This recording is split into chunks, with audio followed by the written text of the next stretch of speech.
Muy bien, muy buenos días. Gracias por estar aquí. Bienvenidos a este Carpe Diem Perú 2017. Un evento que esperamos se repita todos los años. Lo hemos creado así, lo hemos creído conveniente. Lo mencionó hace un momento Enrique. Necesitamos conversar más en el sector agrario, necesitamos tener políticas de largo plazo, necesitamos, independientemente del gobierno que esté en gestión, poder mirar 30 años adelante. Si yo tuviera que partir con un mensaje, es que los peruanos hemos logrado lo que hemos logrado porque hemos mirado a lo lejos y no nos hemos quedado en políticas de corto plazo. Ahora yo voy a hacer una presentación sobre perspectivas del agro peruano, pero quiero partir con hacer un poco de memoria. Aparte, lo ha mencionado en su introducción Alfonso, pero creo que una gráfica, una imagen, vale más que 1000 palabras, dice. Este era el Perú, esta era la costa del Perú hace 25 años. Ese era nuestro maravilloso desierto, como decía él, que gracias a la iniciativa, al arrojo, al esfuerzo de empresarios que asumieron riesgo, y no solamente el riesgo natural, porque ustedes ven que es un desierto árido, sino riesgo de poner su capital, de mirar la apertura de mercados, que en esa época era absolutamente incipiente y que hoy día es una realidad, lograron esto. Hoy día la costa del Perú luce así y todavía puede ser más verde. Para que podamos verlo en perspectiva, esta es una imagen de satélite desde el año 84 al año 2016. Observen ustedes, este es el desierto de Chavimochic. Así se pintó de verde nuestro hermoso desierto. Y eso se hizo gracias a romper mitos. Hablaba hace un momento también Alfonso sobre los mitos. Quizá no voy a ir tanto al tema productivo específicamente, sino a los mitos que estaban en la cabeza de los hacedores de política de este país. De quienes miraban el agro como el pequeño productor exclusivamente, el pequeño productor pobre que necesitaba asistencia siempre permanente del Estado, el que no iba a salir de su pobreza por sí mismo, sino que requería un gobierno paternalista, un gobierno que siempre estaba dispuesto a meter la mano al bolsillo y regalarle plata. Ese paradigma se cambia. Y el primer mito que había era que las políticas liberales de mercado afectaban negativamente al agro. Recordarán, aquí está con nosotros nuestros amigos de la Embajada de los Estados Unidos, en inicios de la negociación del TLC, recuerdan que nos decían que éramos prácticamente los enemigos del agro por habernos sentado en la mesa a negociar ese tratado de libre comercio. Pues bien, veamos lo que ha ocurrido y las cifras lo dicen, no lo dice quien está aquí presente, ahí están los números. Antes del cambio normativo de la Constitución del año 93, la situación del agro era muy diferente a lo que ocurrió con el cambio de ese marco jurídico. Y ustedes pueden ver ahí cómo pasamos prácticamente de aportar anualmente, de una variación anual de 0.9% del PBI, ¿verdad?, a 4.6% en promedio a partir del cambio de esta norma. Y ojo, lo más importante, la productividad total de factores, que era prácticamente crecimiento negativo, todos los años pasó a ser 2.5, por encima del promedio de América Latina. Es decir, no solamente somos líderes en términos económicos en general, políticas macroeconómicas, sino que hoy día somos una potencia vista también desde el punto de vista del sector agrario. Otro mito. Decían, la apertura comercial pone en riesgo la seguridad alimentaria del país. Los que decían que íbamos prácticamente a venderle al extranjero todos nuestros productos y por lo tanto nosotros íbamos a poner en riesgo la posibilidad de llevar el alimento a la casa, sobre todo en los hogares más pobres. Y para mí, la mejor política alimentaria es tener dinero en el bolsillo para comprar lo que uno necesita. Y eso se ha generado a partir también de un incremento significativo de las exportaciones. Y fíjense ustedes, hemos pasado de ser importadores netos de alimentos a ser hoy día exportadores netos de alimentos. Es decir, estamos exportando más de lo que consumimos, somos capaces de producir lo que necesitamos y además exportar nuestros excedentes con gran eficiencia. Tenemos promedios de 15% anual de crecimiento en nuestras exportaciones. Y muchos de estos productos de exportación también se están consumiendo hoy día, se venden en los puntos de venta del mercado interno.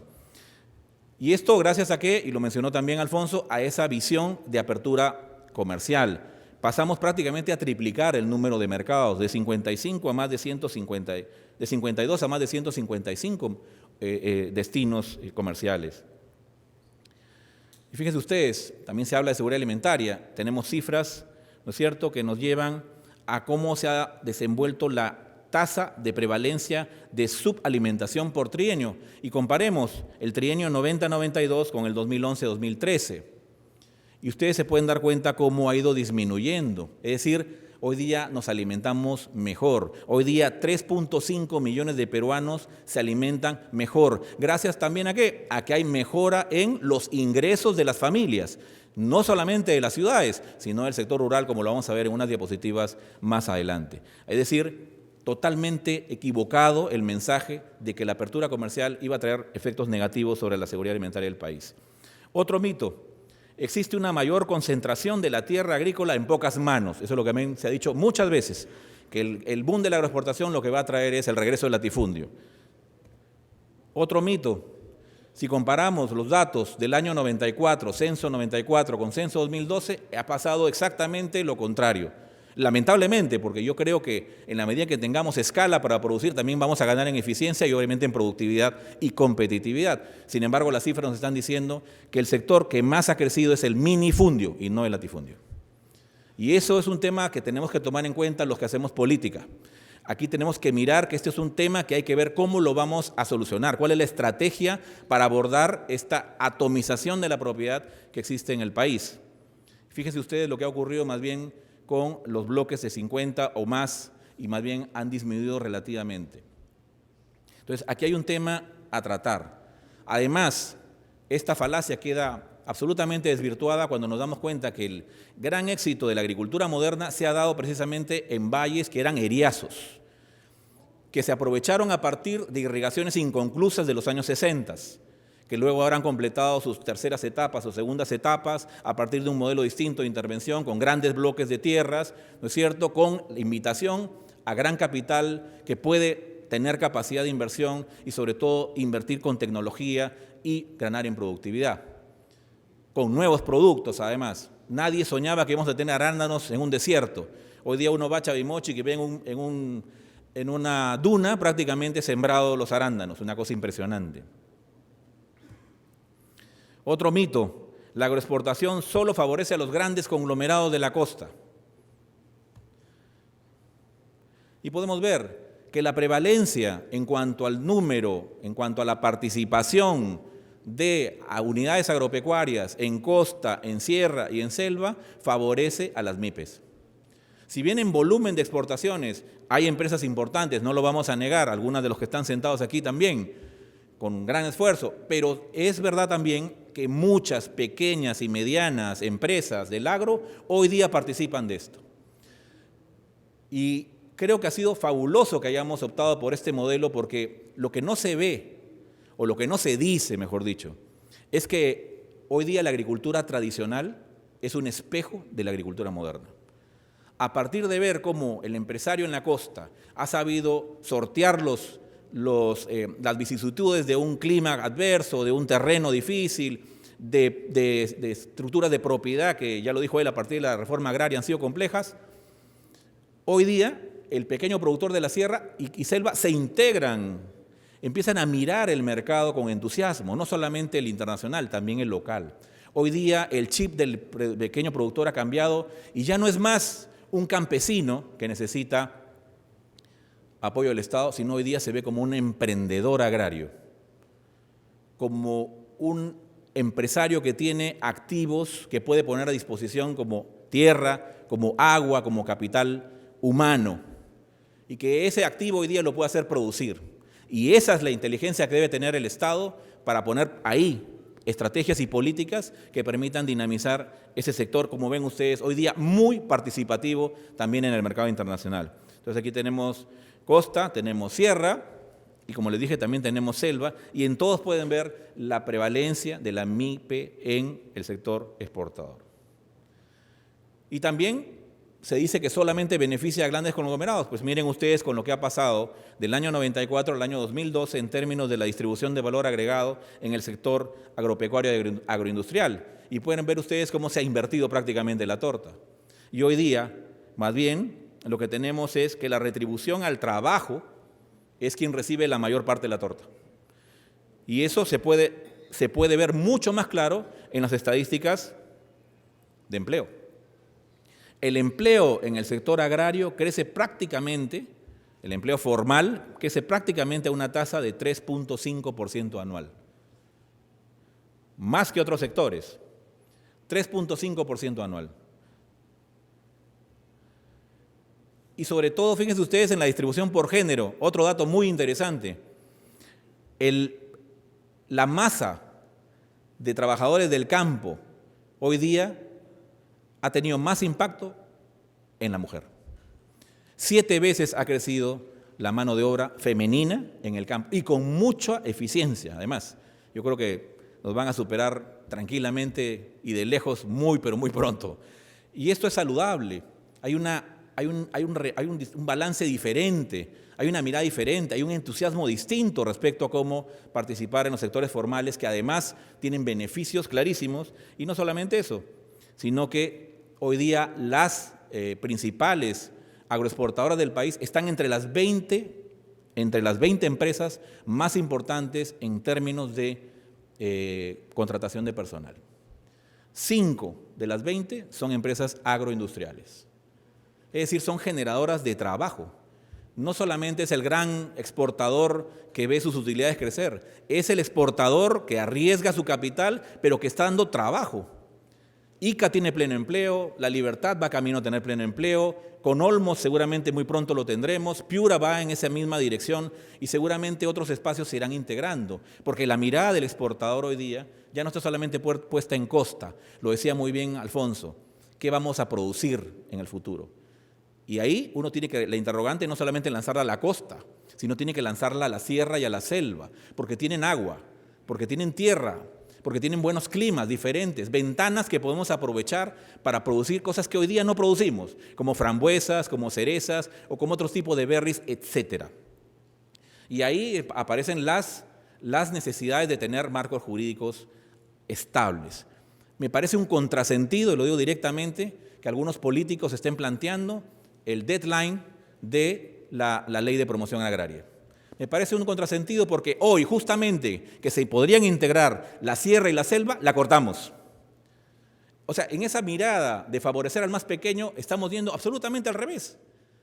Porque si ya la costa está consolidada por la ley de promoción agraria y hoy día esos espacios, más bien de gente muy pobre, con poco capital, está empezando recién a sumarse a este esfuerzo, le cortamos.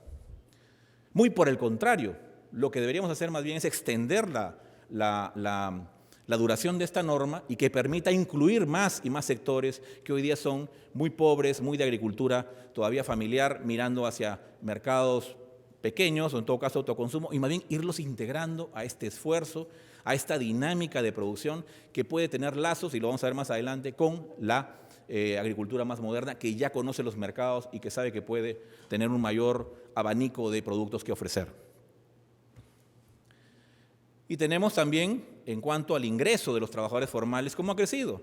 124% superior a los ingresos de los informales, es lo que se ha registrado prácticamente del año 2004 al año 2016. Ojo a la música, 124% de diferencia el sector formal. Es decir, es un buen negocio ser formal. Siempre se dice que la formalidad tiene costos, perfecto, pero en este caso estamos viendo los beneficios y claramente la ley de promoción agraria está trayendo resultados muy positivos para el trabajador del campo, que se formaliza y que puede tener ingresos superiores, vuelvo a repetir, en 124%. ¿Y cuál ha sido el resultado, el de impacto, el que todos estamos esperando? Pues no puede ser otra cosa ni otro resultado que la reducción categórica de la pobreza. De 71.7% al año 2007, la política sostenida agrícola nos ha llevado a tener hoy día 40 puntos en el sector más duro de la pobreza. en el sector más crítico de la pobreza, en el sector del pequeño agricultor, también se ha reducido la pobreza. Esta no es una foto para la gran agricultura, esta es la foto general del sector agrario en el país.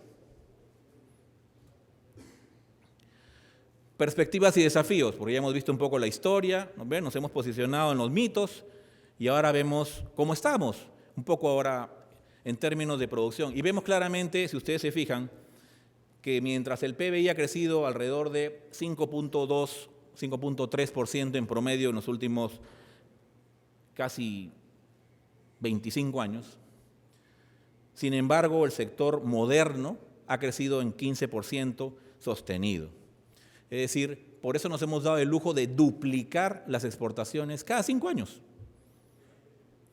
Porque no solamente, y aquí está el ministro de Comercio, bienvenido Eduardo, gracias por estar aquí con nosotros, que además es uno de los artífices de la política de apertura de años atrás y hoy día felizmente lo han vuelto a llamar al gobierno. Y él conoce perfectamente, nos embarcamos en esta política de apertura en el sector agrario, contra viento y marea, y aquí están los resultados. Todos los años tenemos más mercados, más consumidores y todos los años tenemos más productos que vender al mundo. Y ahí está la respuesta, está que crecemos a casi 15% promedio anual.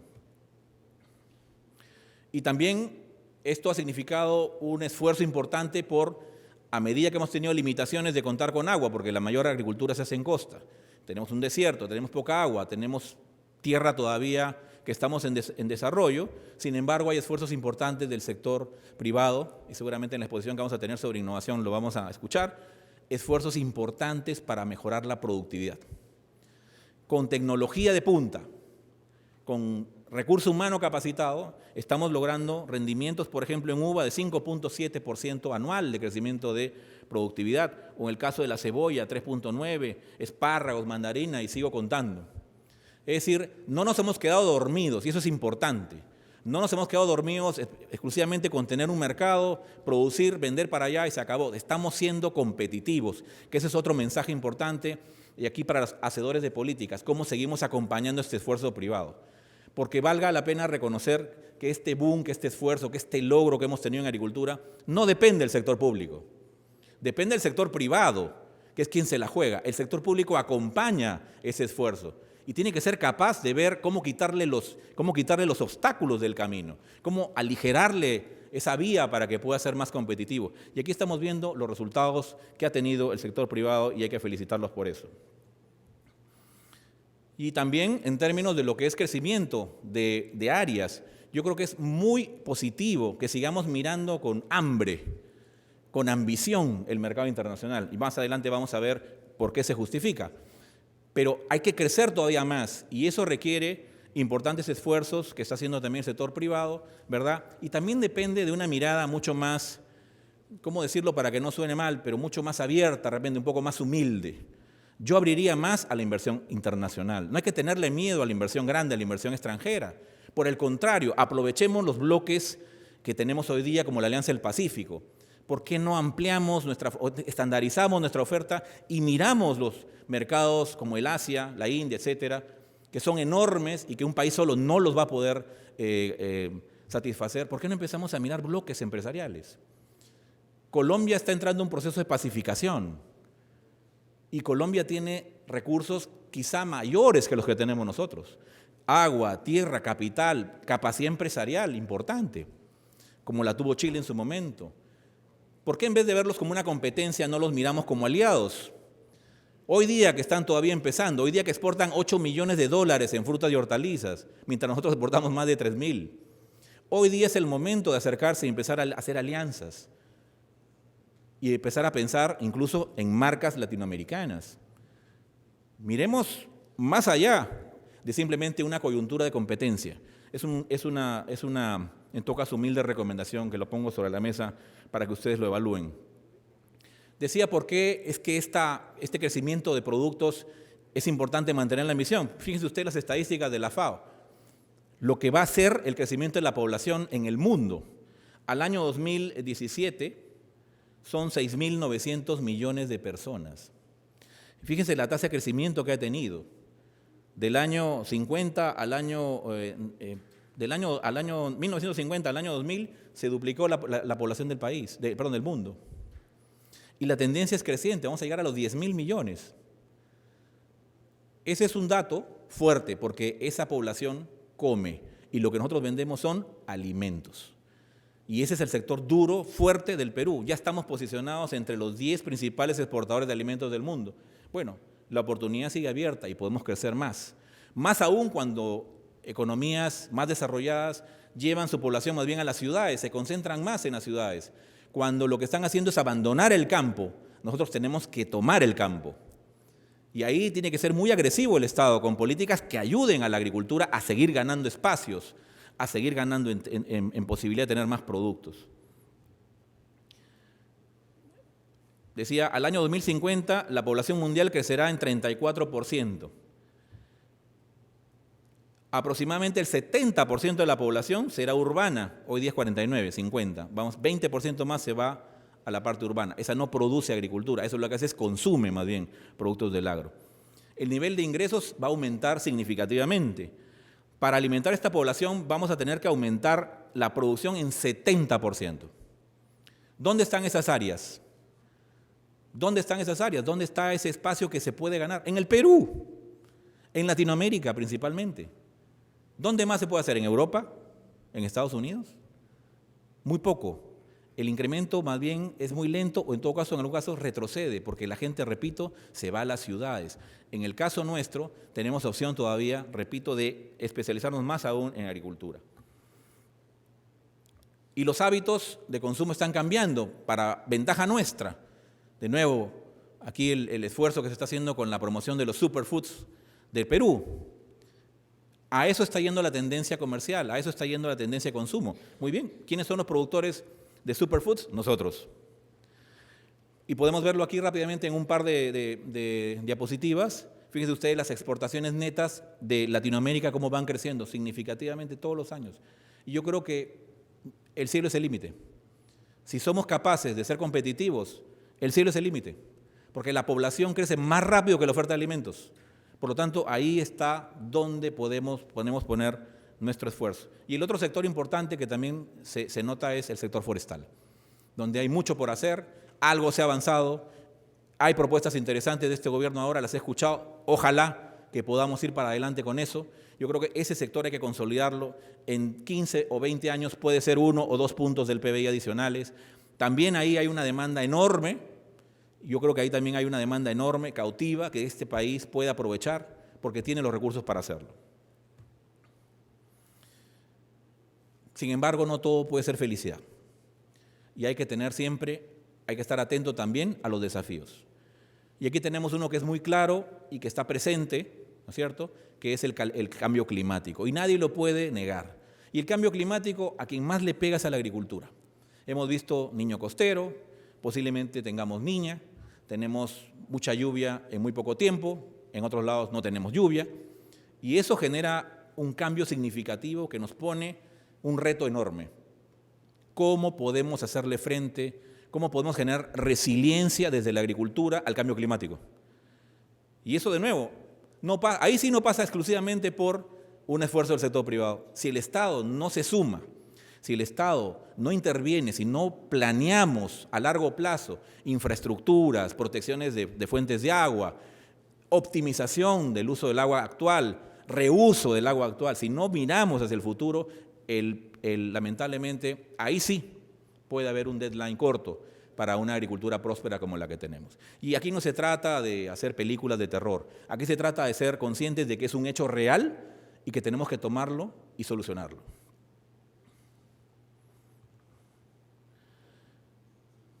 Igual en el tema de deforestación, vemos que crece la deforestación. Bueno, ¿cuál es el incentivo para que ya no crezca? Y ahí viene el tema, hay que trabajar en el espacio de las plantaciones forestales. La reglamentación ha cambiado, hoy día sembrar un árbol es como sembrar un árbol maderable, es como sembrar un árbol, ¿no es cierto?, frutal, por lo tanto tiene otro tratamiento, hay que aprovecharlo. Eso podría ser una razón para sumarlo a la ley de promoción agraria, que fue excluido de alguna manera en ese momento, tal vez caprichosa, pero hoy día es un espacio para poder sumarlo y que tenga los beneficios, además de financiamiento a largo plazo. para ir cerrando la agenda priorizada, yo resumo un poco en lo que debe ser un planteamiento de largo plazo, política de Estado. Y lo mencioné, ¿por qué? El cambio climático, los desafíos que tiene nuestro país. Y eso nos lleva a que el Estado esté pensando siempre en cómo optimizo el agua, cómo genero agua, calidad de agua, y ahí partimos de la parte alta, de servicios ambientales. Hoy día tenemos 43% menos de los glaciares a este momento. Entonces, ¿qué salida le vamos a dar? ¿Verdad? Entonces, reforestación, servicios ambientales en las partes altas, almacenamiento, regulación en las partes medias, que no se pierda el exceso de agua que tenemos hoy día. Pero un tema que es central y de menor plazo es la optimización del uso del agua. No puede ser posible que sigamos sembrando arroz con 25.000 metros cúbicos por hectárea. Ahí ha sido dura la batalla, debo reconocer, es una de las grandes batallas que no pude ganar como ministro de Estado. Y es difícil, porque obviamente hay todo un tema de organización política que está detrás, que es difícil flanquear y que espero que este gobierno lo pueda hacer. Me encantaría que se pudiera hacer. Pero hay que ir sembrando conciencia. Creo que todavía no hemos sido capaces de internalizar el problema y por lo tanto lo miramos de costado. Y cuando se ponen de costado dejan al Estado solo con un grupo que es muy fuerte. Entonces lo que tenemos que hacer es sumarnos, generar conciencia. Estamos perdiendo un recurso valioso, un recurso que podría ser aprovechado, por ejemplo, para cambiar cultivos, para tener más hectáreas produciendo y no tener que hacer grandes obras de irrigación. Hoy día la eficiencia del uso del agua en la costa es del 31%. Con riego tecnificado podríamos doblarla, o tal vez más. Y eso significaría liberar hectáreas, liberar agua para generar más hectáreas en producción. Entonces, aquí hay un tema que yo sí insisto. Dejamos un planteamiento de un programa nacional de riego desde hace muchos años. Hay que tratar de hacerlo, hay que tratar de ir por ese camino de la tecnificación del riego para la costa del Perú específicamente, pero ¿por qué no? Para la sierra y la selva también. Con el cambio climático, hoy día ya no es una falacia hablar de riego tecnificado en esos dos espacios también. Resumiendo un poco las ideas, la nueva reforma agraria es la reforma del agua. Esa es la nueva reforma agraria. Ya no se trata de tierra, ahora la tierra es un sostén para la planta, me dicen los agricultores aquí, siempre me lo dicen. Hoy día la reforma es la del agua, ahí es donde tenemos que ponerle la puntería. Ahí es donde tenemos que ver cómo cambiamos esa mentalidad de atesorar el agua que a veces no uso. O esta repartición en bloques por la junta de usuarios que no llevan a generar las mayores eficiencias. Podríamos empezar a mirar, ¿por qué no? Y aquí despolitizarnos un poco, derechos de agua que puedan ser transables. Que uno pueda ver la posibilidad de darle el mejor uso y el mayor valor y no tenerle miedo a eso. Es difícil, no es un camino sencillo. Vamos a encontrar bloques políticos muy duros en cuanto a eso de privatizar el agua. Hoy día el agua está privatizada, señores. Hoy día el agua está privatizada. Hoy día la manejan las juntas de usuarios y la manejan a su real saber y entender y definen la distribución del agua como ellos creen conveniente. ¿Es o no es privado eso? Es privado. Por lo tanto, no estamos cambiando nada. Lo que hay que hacer es ganar eficiencia en esa privatización, entre comillas, que se ha hecho del agua de manera subterránea. Estaba olvidando un tema central aquí. En el resumen de lo que se ha venido haciendo en los últimos 10 años está el secreto de lo que debe ser la continuidad de políticas. Yo creo que lo que se ha logrado hasta el momento, por supuesto, felicitación primero al sector privado, ha sido que el sector público ha sabido acompañar con políticas de largo plazo, con políticas estables, seguridad jurídica en cuanto a la ley de promoción agraria, por ejemplo, riego, fíjense ustedes, el 58% de la cartera de inversión del Estado estaba concentrado en agua hasta el año 2016, gestión de riesgos aparece ahora como un tema importante, está bien, pero sobre todo entre innovación agraria y sanidad agropecuaria es donde está el grueso de la oferta de servicios públicos agrarios. Y creo que ese ha sido uno de los secretos para el éxito que hemos tenido y hay que ahondar en eso. Hay que seguir trabajando en eso, porque fíjense ustedes, este es un estudio de varios países de la región. Las barras en celeste, ¿no? Ustedes ven celeste al principio, la primera barra más grande, esas son políticas de subsidios. Eso es el Estado regalando cosas, tractores, vacas, fertilizantes, créditos baratos, subsidiados o condonados, ahí está todo eso. Pero fíjense ustedes, desde el año 2006 a la fecha, ¿cuál ha sido la política que se ha ido dando este es el Perú? cómo ha ido la barra celeste achicándose. ¿Y cuál es la barra azul? ¿Y la barra celeste qué está diciéndonos? Es más bien al contrario, servicios de calidad, ¿no es cierto? Sanidad agropecuaria, innovación, titulación de tierras, información agraria.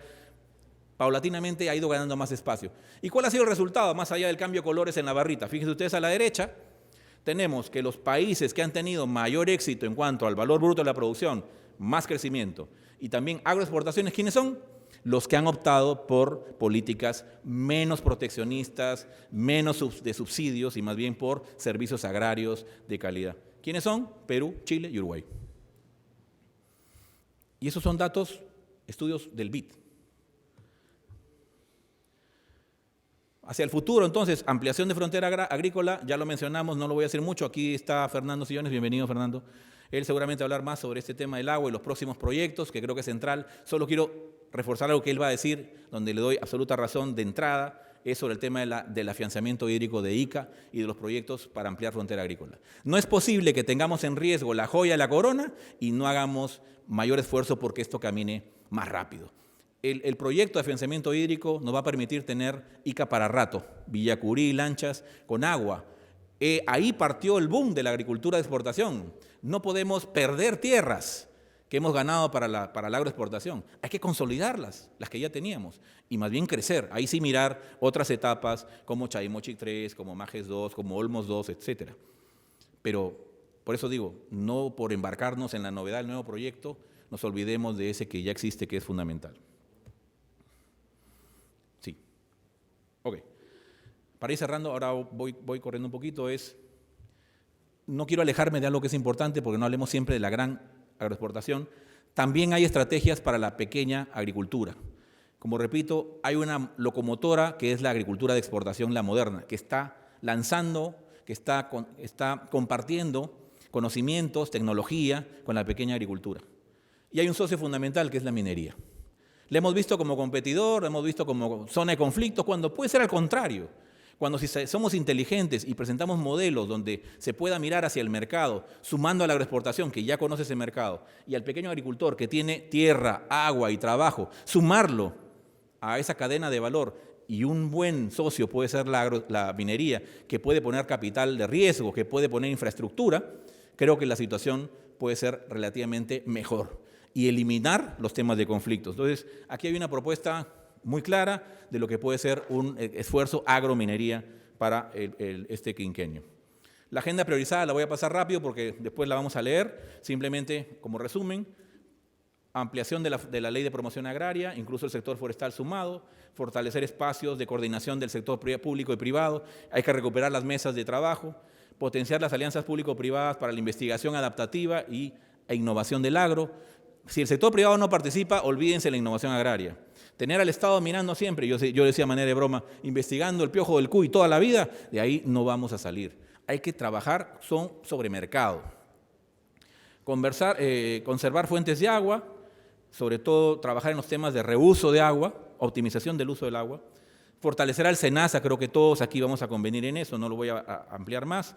Seguridad jurídica en tierra y aguas, información agraria de calidad para poder tomar decisiones públicas y privadas, prevención de riesgo de desastres cada vez más presentes y la mejora de la productividad de la mano de obra. Nos falta un instituto tecnológico en agricultura, nos falta tener mano de obra más capacitada y ahí también el Instituto Crecer les va a tener buenas noticias. Y para terminar, llegamos a los 10.000 millones de todas maneras. De todas maneras llegamos porque creo que estamos comprometidos con eso. Y de esa manera yo creo que podemos reducir la pobreza por lo menos en 10% al final de este quinquenio de entrada al bicentenario. Los dejo con una pequeña frase que dice que el que aprende y no practica lo que sabe es como el que ara y no siembra. Platón. Gracias. Buenos días.